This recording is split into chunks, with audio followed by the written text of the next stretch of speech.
Untuk harga itu apakah bisa berkembang dan tidak, atau apakah harga itu bisa naik di tahun 2023?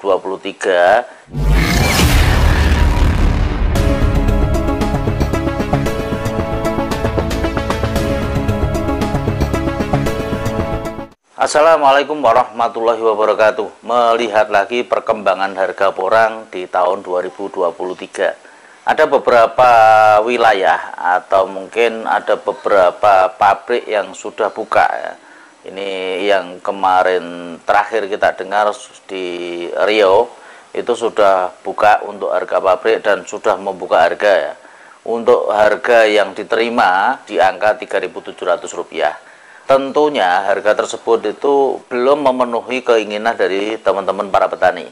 Untuk harga itu apakah bisa berkembang dan tidak, atau apakah harga itu bisa naik di tahun 2023? Ini kita harus melihat jumlah petani dan pabrik yang akan berkembang. Nanti kita lihat ya estimasinya bagaimana dan mensiasati untuk harga itu bagaimana. Yang jelas kita tentunya untuk para petani selalu mengharapkan untuk harga itu memang jauh lebih tinggi ya. Dan untuk pabrik pun itu tidak akan senantiasa akan memberikan harga itu di awal-awal itu pasti harganya akan ditekan semurah mungkin. Nah, gambarnya seperti ini. Nah, ini ada buku yang mungkin kita bisa gambarkan nanti untuk harga ya. Harga di sini ada petani, di sini ada pabrik. Nah, di tahun 2023 ini yang perlu kita bahas saat ini ialah masalah ketentuan ya, ketentuan yang diberikan oleh pabrik kepada petani pada saat pengiriman hasil umbi. Yang pertama, rata-rata untuk pabrik itu akan memberikan standar bahwa umbi itu yang dibutuhkan ialah umbi yang beratnya sekitar 1 kg atau diameter garis lingkarnya itu 10 cm. Rata-rata ini bisa beratnya 1 kilo atau mungkin diameternya besar. Nah, ini rata-rata yang diterima pabrik seperti itu. Terus yang kedua, syarat yang kedua itu ialah menggunakan karung waring. Karung waring itu ialah karung yang berlubang-lubang. Nah, karung waring ini apabila teman-teman mencari bisa di toko-toko pertanian di wilayah sekitar Anda. Dan apabila dari teman-teman nanti kesulitan dalam mencari karung waring, saya sediakan linknya nanti di deskripsi dan di kolom komentar ya. Tinggal ngecek di situ pembelian online kebutuhannya berapa, silahkan nanti diklik. Ya, kita carikan untuk link yang harga paling murah. Nah, ini ketentuan-ketentuan yang dibutuhkan oleh pabrik ya. Dan untuk pabrik sendiri ini sebenarnya tidak ada batasan mau dikirim berapa. Cuman rata-rata apabila kita ngirim pabrik itu ya diselaraskan dengan transportasi. Makanya rata-rata itu kita kirim itu per kuota. Per kuota itu artinya satu truk itu rata-rata untuk berat ya 7 sampai 10 ton rata-rata itu. Supaya transportasi ini nanti bisa diperhitungkan ya untuk harga-harga. Dan untuk teman-teman petani semua, ini kita bisa bantu nanti untuk petani untuk mendistribusikan ke pabrik ya. Yang jelas kita tidak datang ke tempat petani. Petani kalau ada barang nanti kita bantu supaya petani itu bisa distribusi langsung kepada pabrik dari petani ini. Nanti langsung ke pabrik ya. Ini supaya tidak melewati nanti untuk tenggulak-tenggulak ya. Ya, kita terimanya pakai di sana dan pembayaran pun dari pabrik juga ke petani rata-rata itu estimasinya sekitar 2 hari 3 hari itu sudah clear, sudah cair. Nah, ini untuk para petani nanti yang bingung ya, silahkan nanti barangnya dibawa ke pabrik ya, yang nanti kita melihat harga yang tertinggi di mana. Untuk wilayah Jawa ini yang pabriknya yang dekat dengan kita ini di Jawa Tengah dan Jawa Timur ada beberapa, nanti silahkan mendekat. Nah, kembali lagi masalah harga. Untuk harga ini pembukaan pertama kemarin dari pabrik Jawa Timur itu sudah menerima dengan harga 3.300. Nah, perkembangan sampai dengan hari ini itu untuk pabrik yang di Riau itu sudah buka dengan angka Rp3.700. Nah, ini kemarin sudah di-share di media sosial, dan estimasi ini ialah harga keinginan dari pabrik. Nah, keinginan dari petani ini harga-harga yang standarnya mungkin antara 7.000 sampai 10.000. Nah, harga-harga minimalnya dari petani itu 5.000 sampai 7.000. Nah, ini harga itu apakah bisa nanti naik sampai dengan segini atau mungkin bahkan lebih? Jawabannya ya, untuk pabrik tentunya membuka harga itu akan serendah mungkin. Ini prinsip dagang. Nah, kalau seandainya ini dibuka tidak mendapatkan barang, tentunya dia akan menaikkan harga sampai di sini. Di saat sampai di sini tidak akan dapat barang, makanya akan naik lagi di sini. Nah, ini kasus beberapa tahun yang lalu harga sampai dengan 15.000 itu karena ya barangnya tidak ada, barangnya sedikit, makanya pabrik berlomba-lomba. Nah, di tahun 2023 ini rata-rata untuk petani itu hanya sedikit ya, sedikit, tidak banyak yang mungkin melanjutkan untuk ke pertanian, karena di 2022 itu dengan bukaan harga dari pabrik cuma 2.500, itu petani banyak yang putus asa, petani yang banyak yang diejek, petani banyak yang kehilangan muka. Bahkan dari konten kita kemarin tidak cuma kehilangan muka, tapi juga kehilangan kendaraannya, kendaraan hartanya, karena sudah memang tidak bisa memanen, akhirnya putus asa. Dan hampir 50% dari petani itu sudah menyerah di tahun 2022, sehingga praktis ada 50% petani yang melanjutkan, dan ada beberapa petani yang sudah membiarkan lahannya untuk dikembangkan tumbuh dengan sendirinya. Nah, pabrik di tahun 2022 itu hanya ada 6 yang masuk lolos GACC.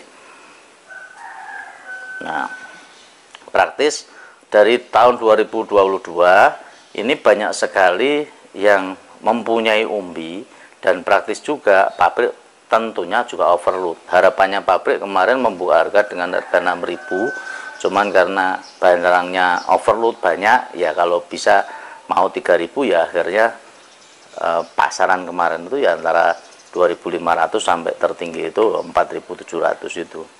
Nah, ini gambaran-gambaran. Nah, di tahun 2023 ini untuk yang lolos GACC ini lumayan banyak perusahaan yang sudah lolos GACC, bahkan ada puluhan, ya beberapa puluh, ya, saya tahu persisnya kurang tahu, cuman informasi-informasi yang kita dapat mungkin ya ada beberapa puluh pabrik. Ya, praktis untuk dari petani, hasil dari petani nanti akan bisa maksimal terserap kepada pabrik-pabrik yang saat ini beroperasi ya, baik itu pabrik yang nanti tujuannya untuk pengecipan, dan yang kedua pabrik-pabrik yang mau mengolah sampai dengan barang produk turunan.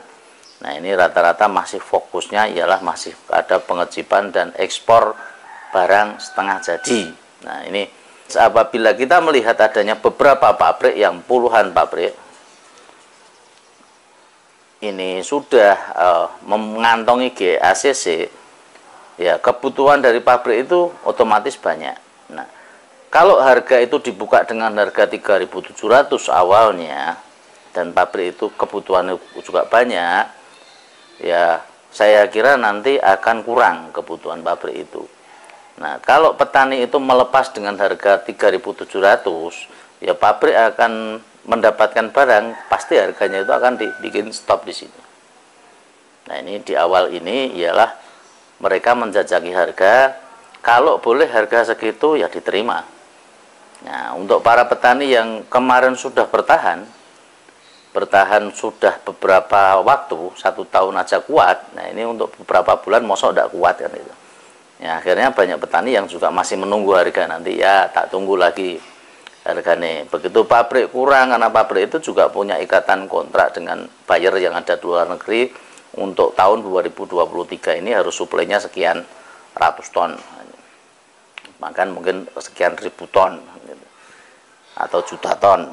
Ini yang menjadi beban dari pabrik, sehingga apabila nanti dari pabrik ini tidak mendapatkan umbi, ya otomatis pabrik akan menaikkan harga, meluncurlah harga yang di sini. kembali lagi mental para petani nanti itu akan dites. Dengan harga sekian mau melepas umbinya atau tidak.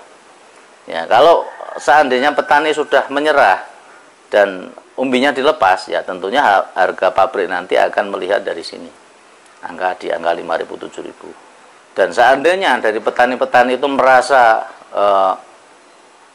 kurang maksimal dan tidak ada yang bongkar, tidak mau melepas umbinya, secara otomatis pabrik nanti akan mengenaikan harga lagi ke harga yang di sini, bahkan nanti yang ke sini.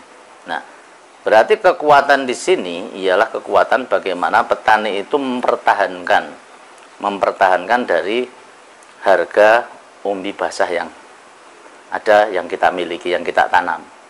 Nah, seandainya petani itu sudah melepas dengan harga sekian, tentunya pabrik itu juga akan belinya sekian saja. Tapi kalau petani itu sudah sepakat, petani itu sudah tidak mau menjual dengan harga rendah, ya tentunya pabrik akan mengejar. Nah, ada beberapa peran yang di sini, yakni peran yang namanya pengepul. Nah, ini rata-rata mereka gencar untuk melakukan pembelian-pembelian yang sifatnya belum terrealisasi atau mungkin pembelian sebelum masa panen.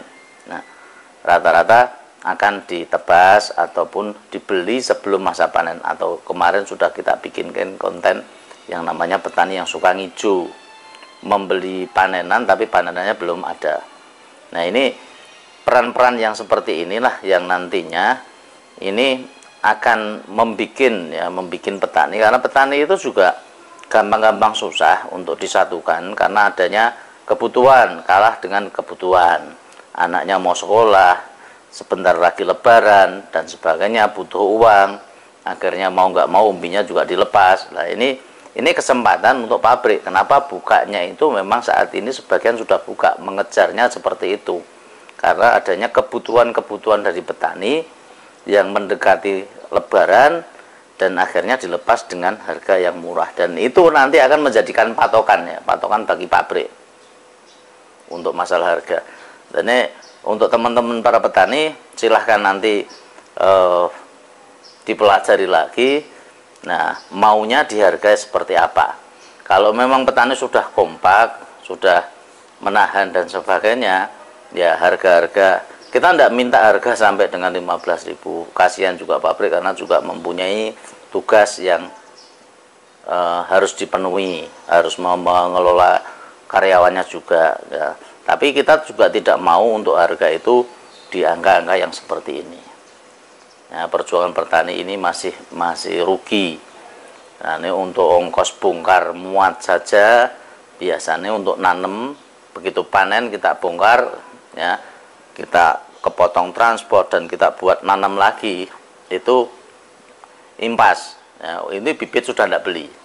Nah, ini kalau nanti untuk harga yang lebih aman itu ya harga-harga antara 5.000, 6.000, 7.000 atau 8.000, ya mungkin syukur-syukur bisa nyampe 5.000 sampai 10.000.